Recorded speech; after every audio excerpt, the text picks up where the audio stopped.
What are your sort of takes on Islam as a religion? Have you studied it at all? Do you appreciate anything in it? What is your sort of takeaway, you know, if you give it much thought at all? Yeah, I had dinner a couple nights ago with a Muslim scholar, and she at one point leaned over and she said, "I travel all over the world trying to help bring peace."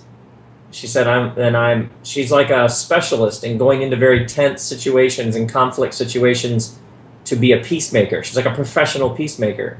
She said, "I'm a peacemaker because I'm Muslim.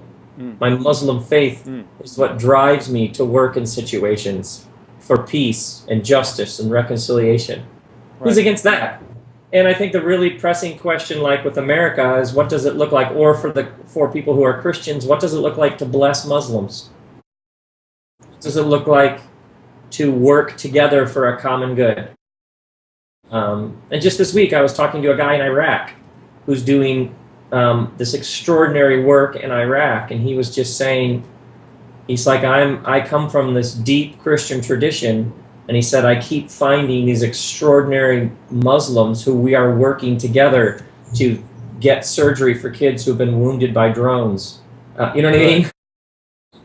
And that's a beautiful thing. Was there ever a time when maybe you didn't know enough about it that you sort of had those sort of stereotypical views of it and have had to sort of, you know, was there a time when you thought like, whoa, that's a dangerous religion, or what is this Islam? Yeah, yeah, probably, you know, they have their God, we have our God. Right.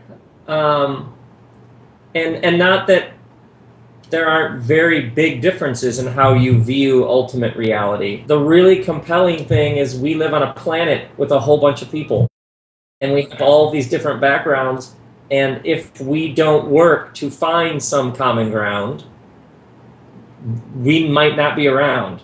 It's like that simple. So yeah, perhaps you could say that you and I were raised in a culture where the primary energies were spent looking for differences. And there are differences, and that can be legitimate. But maybe what's happened now in the modern world with terrorism, with the exploiting of the hungry for militant causes, is if we don't start using our energies to find what we have in common, we're in trouble.